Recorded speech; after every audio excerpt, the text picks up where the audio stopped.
Hello दोस्तों, आप सभी का स्वागत है मेरे चैनल नाज़माज़ ऑर्गेनिक गार्डन में। सब्जियां लगाने के साथ साथ मैं कुछ इंडोर आउटडोर प्लांट भी लगाती हूं और कुछ सक्लेंट प्लांट भी लगा रही हूं और काफ़ी अच्छी हमारे यहां पे इसकी ग्रोथ है।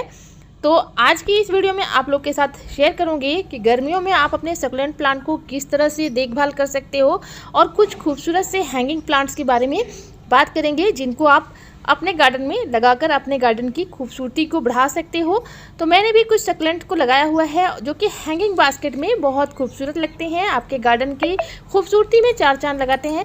तो इन्हीं सब सक्लेंट्स के बारे में आज बात करूंगी और कौन कौन से फर्टिलाइज़र मैं अपने सक्लेंट से डालती हूँ जिससे हमारे सक्लेंट हेल्दी तरीके से ग्रो कर रहे हैं मेरे गार्डन में और गर्मियों में भी अच्छे से ग्रोथ इनकी होती है। बस इनको ओवर वाटरिंग से बचाना होता है, अच्छी तरह से मिट्टी तैयार करनी होती है और टाइम टू टाइम इनको फर्टिलाइज़र देना होता है जिससे आपके सक्लेंट भी बहुत ही अच्छे से ग्रो करेंगे। हैंगिंग बास्केट में लगे हुए कुछ खूबसूरत से सक्लेंट बहुत ही ज़्यादा खूबसूरती ऐड करते हैं आपके गार्डन को। तो यहाँ पर हम कुछ सक्लेंट को लगाने वाले हैं और कुछ कैक्टस प्लांट को भी हमने लगाया हुआ था, छोटे छोटे वेस्ट कंटेनर में ही हमने लगा दिया था जो कि अच्छी ग्रोथ पर है। यहाँ पर आप देख सकते हो बेबी सन रोज़ है, सीडम है, स्ट्रिंग ऑफ बनाना है, स्ट्रिंग ऑफ पर्ल्स हैं, बहुत सारी वेराइटीज़ हैं जो मुझे मेरी सिस्टर के यहाँ से ही मैं लाई थी, मुझे फ्री में ही मिले थे। तो अगर आपको कहीं भी कटिंग मिलती है तो कटिंग भी इनकी इजीली लग जाती है, इवन एक पत्ती से भी इनका ग्रो कर सकते हो नया प्लांट आप। तो ये सभी हमने कुछ पत्तियों से ग्रो किया हुआ है, कुछ हमने प्लांट से कटिंग से नया नया प्लांट तैयार किया हुआ है। बहुत सारे प्लांट हमारे तैयार हो चुके हैं और बहुत ही खूबसूरती हमारे गार्डन को दे रहे हैं और सक्लेंट की बहुत ही अच्छी ग्रोथ रहती है। गर्मियों में ऐसी कोई बात नहीं है कि सक्लेंट हमारे गार्डन से चले जाते हैं, क्योंकि बहुत सारे लोगों की शिकायत रहती है कि सक्लेंट प्लांट गर्मियों में ख़राब होते हैं। बस इनको आप डायरेक्ट सनलाइट में ना रखें। सक्लेंट प्लांट को धूप की तो ज़रूरत होती है, लेकिन गर्मियों में अगर डायरेक्ट सनलाइट में इनको रख देते हैं तो इनकी पत्तियां झुलसने लगती हैं और ख़राब होने लगती हैं। इसलिए आप शेड प्रोवाइड करके इनको रखें, यानी अगर आपने इनको छत पे रखा हुआ है तो ग्रीन नेट लगा सकते हैं या अगर इनको बालकनी में रख सकते हैं जिससे आपके प्लांट सेफ रहेंगे। तो यहाँ पर मेरे हैंगिंग बास्केट में बेबी डियर प्लांट लगे हुए थे तो इसको हमने निकाल लिया है। पत्तियों की खाद मिलाकर इनमें लगाने वाली। गर्मी में जब भी आप अपने गमले की मिट्टी तैयार करें तो उसमें आप पत्तियों की खाद मिला सकते हैं या फिर आप इसमें राइस हस्क मिला सकते हैं। तो गर्मियों में आप सक्लेंट प्लांट के लिए गमले की मिट्टी तैयार कर रहे हैं तो 40% इसमें गार्डन सॉइल मिलाएं और 40% इसमें आप रेत मिला लें या राइस हस्क मिला लें या कोकोपीट मिला लें और 20% आप इसमें वर्मी कंपोस्ट या सड़ी हुई गोबर की खाद मिलाएं, क्योंकि सक्लेंट को बहुत ज़्यादा खाद की ज़रूरत नहीं होती है।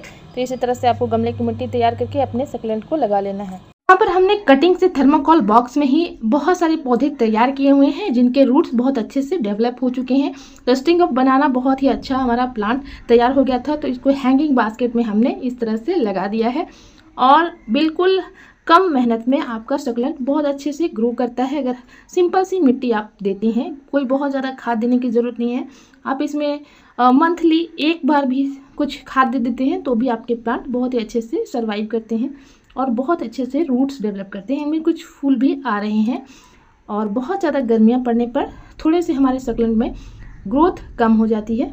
थोड़ी सी स्पेशल केयर करने के बाद हमारे गर्मियों में जब हम अपने प्लांट को बचा लेते हैं तो सर्दियों में हमारे प्लांट की फिर से ग्रोथ स्टार्ट हो जाती है और इनको थोड़ा सा हमें मॉइस्चर भी प्रोवाइड करना चाहिए। ऐसा नहीं है कि हम महीनों तक पानी नहीं देंगे तो हमारे प्लांट सर्वाइव कर जाएंगे।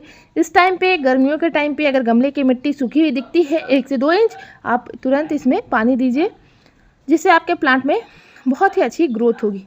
देखिए फ्रेंड्स, हम लोग इनकी कटिंग से बहुत सारे पौधे तैयार करते रहते हैं। तो यहाँ पर हमने कटिंग लगाई हुई थी और ये प्लांटर हमारा पूरी तरह से भर चुका है स्टिंग ऑफ टीयर से। तो आज इनको रिपोर्ट करने वाली हूँ। देख सकते हैं ये कैक्टस प्लांट कितने अच्छे से इनमें ग्रो कर चुका है। अगर हम एक ही गमले में 2 तरह के पौधे रहने देंगे तो किसी एक प्लांट की ग्रोथ कम हो जाएगी, इसलिए मैं इनको निकाल दे रही हूँ और दूसरे पॉट में इनको लगा रही हूँ। तो सक्लेंट या कैक्टस को शुरुआत में छोटे पॉट की ही ज़रूरत होती है, बहुत बड़े गमले की ज़रूरत नहीं होती है। तो यहाँ पर कैक्टस प्लांट को निकाल लिया है और अब हम छोटे से प्लांटर में ही इनको लगाने वाले हैं। तो वो देख सकते हैं काफ़ी अच्छे से हमारा प्लांट इसमें चल जाएगा।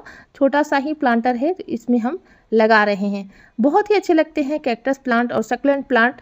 देखने में आपके गार्डन की खूबसूरती को चार चांद लगाते हैं और बहुत ही अच्छी तरह से आप इनको मल्टीप्लाई भी कर सकते हैं। अगर थोड़ी सी अच्छी से केयर कर लेते हैं तो बहुत ज़्यादा आपके प्लांट हो जाएंगे। यहाँ पर देखिए पिंक लेडी प्लांट इसी तरह से ग्रोथ है। ये सब सक्लेंट बहुत ही अच्छे से ग्रो करते हैं। तो इसके लिए मैं जो लिक्विड फर्टिलाइज़र आप लोग के साथ शेयर करने वाली हूँ वो है बीट रूट लिक्विड फर्टिलाइज़र। अगर बीट रूट या सब्जियों और फलों के छिलके के लिक्विड फर्टिलाइज़र को आप गर्मियों में अपने प्लांट पे डालते हो, सक्लेंट प्लांट में आप इस तरह से मंथली भी डाल देते हो तो बहुत ही अच्छी ग्रोथ होती है इनकी।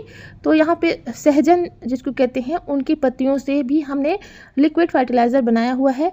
ये हमारे प्लांट को ग्रोथ भी देते हैं और प्लांट को इंसेक्ट से भी बचाते हैं। तो इसलिए मैं इनका इस्तेमाल करती हूँ। यहाँ पे हमारे एलोवेरा का लिक्विड फर्टिलाइज़र है तो इनको भी थोड़ी थोड़ी मात्रा में मैं गमलों में डाल देती हूँ। चावल का पानी और दाल का पानी और एलोवेरा जेल ये सब हमने इसमें मिलाया हुआ है। देखिए कितने अच्छे से हमारे फर्टिलाइज़र बनकर तैयार हो गए। तो बस इनको आप थोड़ी थोड़ी मात्रा में गमलों में डाल दीजिए जिससे कि आपके प्लांट की ग्रोथ डबल हो जाएगी। और ये एक तरह का इंसेक्टिसाइड भी होता है तो इसलिए मैं इनका इस्तेमाल करती हूँ मेरे प्लांट की ग्रोथ। और देखिए कितने हेल्दी तरीके से हमारे गार्डन में ये सब सक्लेंट चल रहे हैं। तो इसी तरह की खाद बना कर आप डालते रहिए और सक्लेंट को मल्टीप्लाई करते रहिए, कटिंग्स लगाते रहिए जिससे आपके प्लांट आपके गार्डन से कभी भी जाएंगे नहीं। अगर एक प्लांट खराब भी हो जाता है तो दूसरा प्लांट आपके पास तैयार रहेगा कटिंग से, अगर हम पौधे लगाते हैं। कुछ ऐसे पौधे होते हैं सक्लेंट में जो गर्मी में बहुत फास्ट ग्रोथ करते हैं, वहीं पर कुछ प्लांट की ग्रोथ बिल्कुल ही डल हो जाती है, बिल्कुल वो डोरमेंसी में चले जाते हैं। तो ऐसे ही हमें ध्यान देना चाहिए कि कौन से ऐसे पौधे हैं जिनकी ग्रोथ अच्छी है तो उनमें हम खाद वगैरह डालते रहेंगे और जो डोरमेंसी पे है उनको सिर्फ बचाने के लिए हमें कोशिश करना चाहिए।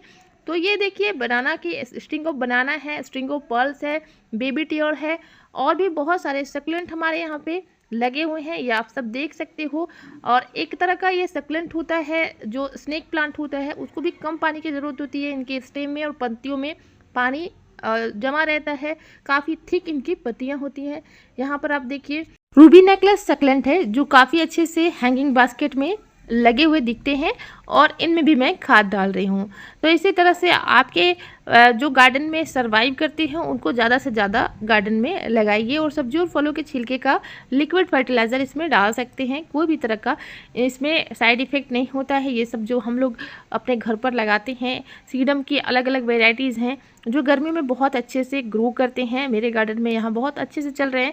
क्रेसुला प्लांट है, ये भी बहुत अच्छे से चल रहे हैं। बस इनके लीव्स को आपको टाइम टू टाइम सफाई करना है, कॉटन क्लोथ से आप इनको सफाई कर दीजिए। हवर्थिया प्लांट है, ये भी देखिए कितने ज़्यादा अभी ग्रोथ अच्छी है इनकी और बहुत ही साइड से छोटे छोटे बेबी पप्स भी प्रोड्यूस कर रहे हैं, बहुत ही अच्छे लगते हैं ये सक्लेंट्स आपको देखने में। गेस्टेरिया में भी बहुत ही खूबसूरत छोटे छोटे बेबी पप्स आ रहे हैं।